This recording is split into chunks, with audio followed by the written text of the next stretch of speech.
Hello বাচ্চা লোক, কেমন আছো তোমরা সবাই? আজকে বঙ্গবায়ের নতুন আরেকটা ভিডিওতে তোমাদের অনেক অনেক স্বাগত। আগের ভিডিওতে আমরা আলোচনা করেছি অ্যাসিড এবং ক্ষার নিয়ে।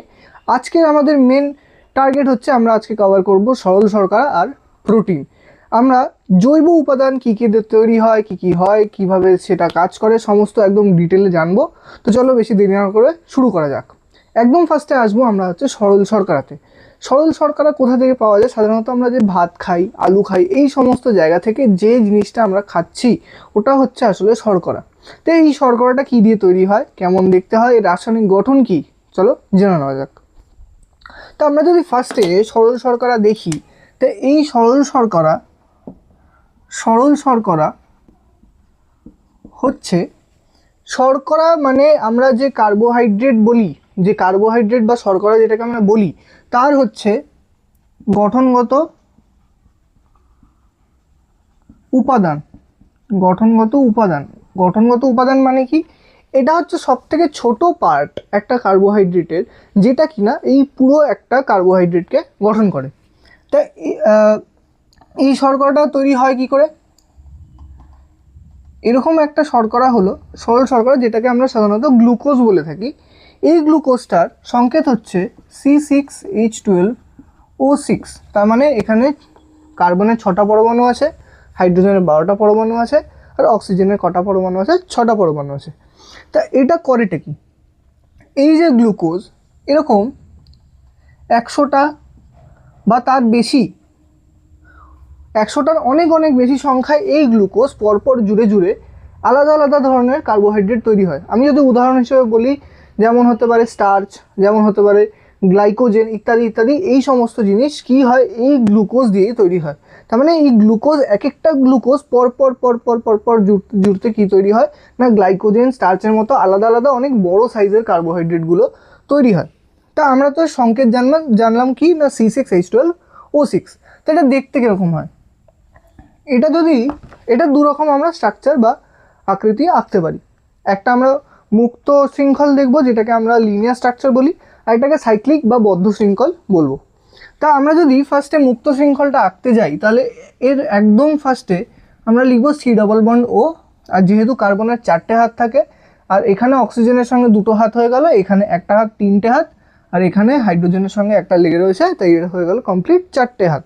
আর যেহেতু এখানে 6টা কার্বন রয়েছে, তাই জন্য নিচে একটা ফার্স্টে আমরা কী করে দেবো, CH2OH লাগিয়ে দেবো। হয়ে গেল 2টো কার্বন। বাকি কটা রইলো 4টে কার্বন, তাই জন্য আমরা কী করবো, 4টে দাগ দিয়ে দেবো, 1 2 3 4 হলো। তারপর আমরা কী করবো, মনে রাখবো ডাই বাই ডাই ডাই, এই তিনটে, এই অর্ডারটা মনে রাখবো, ডাই বাই ডাই ডাই। তার যেখানে যেখানে আমি বললাম ফার্স্টে কী বললাম, ডাই, তার মানে ডান দিকে OH লাগিয়ে দেবো। তারপরে কী বললাম, ডাই বাই, তার মানে বাঁ দিকে আমরা OH লাগিয়ে দেবো। তারপরে কী বললাম, ডাই ডাই, মানে 2টো ডাই, একটা ডান দিকে OH লাগালাম, আরেকটা ডান দিকে OH লাগালাম, হয়ে গেল। বাকি যেই জায়গাটা থাকলো, বাকি যে ফাঁকা জায়গাটা রয়েছে, ওইখানে আমরা কি করব, হাইড্রোজেন লাগিয়ে দেবো। সব জায়গায় যে জায়গাটা ফাঁকা আছে ওখানে আমরা হাইড্রোজেন লাগিয়ে দেবো। এটা হয়ে গেল কি, গ্লুকোজের মুক্ত শৃঙ্খল স্ট্রাকচার। এবার আমরা এটার বদ্ধ শৃঙ্খল স্ট্রাকচার কী করে আঁকবো? আমরা একটা এরকম আঁকবো, এরকম একটা আঁকলাম, 6টা কার্বন, 6টা সদস্য, 1 2 3 4 5 6টা হলো। এরপর আমরা এখানে একটা কি করব, OH লাগিয়ে দেবো, OH H OH H OH H OH H CH2OH, নিচে H। এটা হচ্ছে কি আমাদের মুক্ত শৃঙ্খল, এই বদ্ধ শৃঙ্খল, আর এটা হচ্ছে আমাদের কি, মুক্ত শৃঙ্খল। তো এই গ্লুকোজ কাজটা করে কি? গ্লুকোজ আমাদের শরীরে সাধারণত কি করে না, শক্তির যে যোগান দেয়, সেটা মেন কাজ করে হচ্ছে কি গ্লুকোজ। এছাড়াও আমাদের শক্তির সঞ্চয় হিসেবে অনেক সময় গ্লুকোজ কাজ করে থাকে। কেমন? আমাদের শরীরে আমি কিছুক্ষণ আগে বললাম, যেমন প্রাণী দেহের যদি আমি কথা বলি, তাহলে গ্লাইকোজেন, অনেকগুলো গ্লুকোজ একসঙ্গে সঞ্চয় হতে হতে হতে একটা বল আকৃতির গঠন তৈরি করে, যেটাকে আমরা গ্লাইকোজেন বলে থাকি। তো এই গ্লাইকোজেনটা আমাদের বডিতে সঞ্চিত থাকে পরবর্তী সময়ে, যাতে আমরা শক্তির উৎস হিসেবে ইউজ করতে পারি তার জন্য। এছাড়া তা ফার্স্ট কাজ কি হলো, এটা শক্তির উৎস হিসেবে কাজ করে। দ্বিতীয়ত এটা শক্তির সঞ্চয় ভাণ্ডার হিসেবেও কাজ করতে পারে। আর তৃতীয়ত কি, এটা ডিএনএ এবং আরএনএ গঠন করতে সাহায্য করে। কারণ ডিএনএতে যে তিনখানা পার্ট থাকে, একটা থাকে শর্করা, একটা থেকে ফসফেট, আর একটা থাকে হচ্ছে নাইট্রোজেন বেস। আরএনএ এবং ডিএনএ দুটোর ক্ষেত্রেই কিন্তু এই শর্করা পার্টটা অবশ্যই ইম্পর্টেন্ট, আর এটা না থাকলে কখনোই ডিএনএ এবং আরএনএ তৈরি হওয়া সম্ভবই না। তাই ডিএনএর বা গ্লুকোজের এই কাজগুলো কিন্তু খুব বেশি ইম্পর্টেন্ট। একটা কি শক্তির উৎস হিসেবে কাজ করে, দ্বিতীয়ত কি শক্তির সঞ্চয় ভাণ্ডার হিসেবে কাজ করে, তৃতীয়ত ডিএনএ এবং আরএনএ গঠনগত উপাদান হিসেবে কাজ করে। তো এটা হলো আমাদের একদম বেসিক। আমরা এখানে একটা সরল শর্করা যেটাকে আমরা গ্লুকোজ বলে থাকি। আর যদি আমরা জটিল শর্করার দিকে যাই তাহলে উদাহরণ হয়ে যাবে, জটিল শর্করা যদি বলি, জটিল শর্করার যদি উদাহরণ আমরা বলি তাহলে এর উদাহরণ দাঁড়িয়ে যাবে হচ্ছে গ্লাইকোজেন, স্টার্চ ইত্যাদি, গ্লাইকোজেন, স্টার্চ ইত্যাদি। তো এটা হলো আমাদের সরল শর্করা। এরপরে আসছি আমরা অ্যামাইনো অ্যাসিড। অ্যামাইনো অ্যাসিড কী করে, অ্যামাইনো অ্যাসিড কী করেটা কি,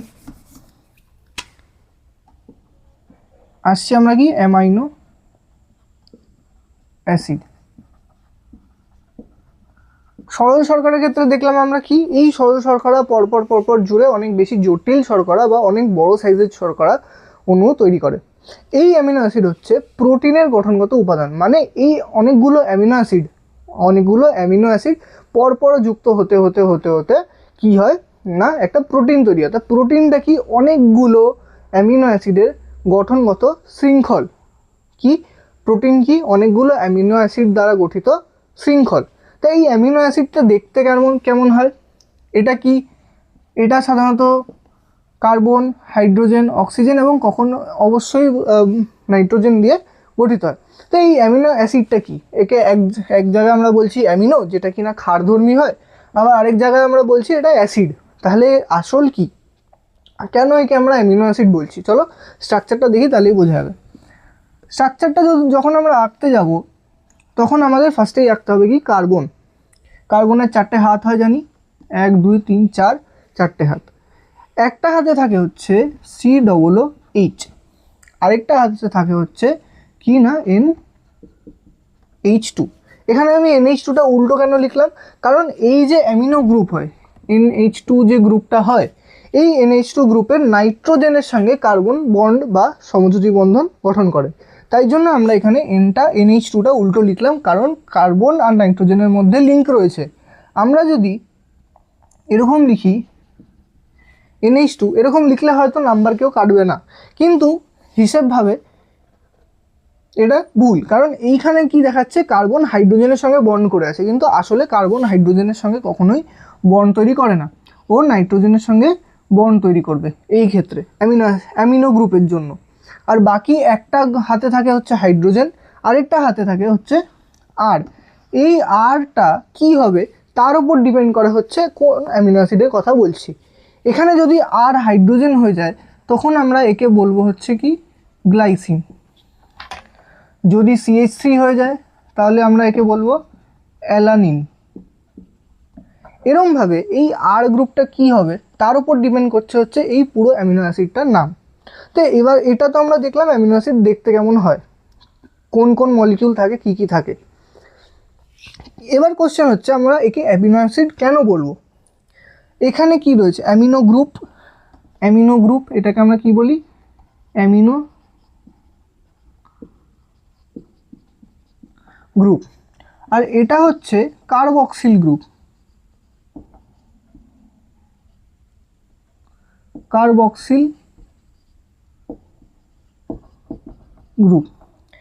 এই কার্বক্সিল গ্রুপ যার সাথে লেগে থাকে সেটাকে আমরা অ্যাসিড বলে থাকি। যেমন ফর্মিক অ্যাসিড, অ্যাসিটিক অ্যাসিড, সব ক্ষেত্রেই কি থাকে, আমরা যদি দেখি যে ফর্মিক অ্যাসিডের তাহলে এখানে এইচের সঙ্গে COOH লেগে থাকে, তাই জন্য এটাকে আমরা ফর্মিক অ্যাসিড বলি।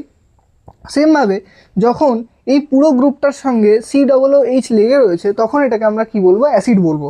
তাই কি অ্যাসিড বলবো এটাকে, এর সঙ্গে লেগে রয়েছে হচ্ছে কে না অ্যামিনো গ্রুপ, তাই জন্য আমরা এটাকে কি বলছি না অ্যামিনো অ্যাসিড বলছি। তো এরকম দুইখানা অ্যামিনো অ্যাসিড আমরা যদি দেখি, স্ট্রাকচার NH2 ওপরে এইচ, নিচে আর, সি ও ও এইচ। আবার সি আরেকটাকে যদি আমি উল্টো করে লিখি, ওপরে এইচ, নিচে আর, এটা R1, এটা R2, দুটো আলাদা কি না অ্যামিনো অ্যাসিড। তাহলে আমরা জানি এখানে দেখতে পাচ্ছি কটা হাইড্রোজেন আছে, এখানে রয়েছে হচ্ছে দুটো হাইড্রোজেন, এর সাথে একটা লেগে রয়েছে, এর সাথে একটা লেগে রয়েছে।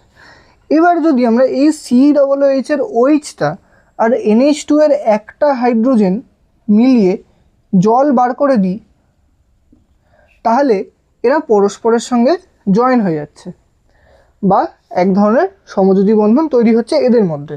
তা এই যে সমযোজী বন্ধনটা তৈরি হবে এদের মধ্যে, নাইট্রোজেন আর COর মধ্যে যে সমযোজী বন্ধনটা তৈরি হবে, এটাকে আমরা বলছি হচ্ছে কি পেপটাইড বন্ধনী।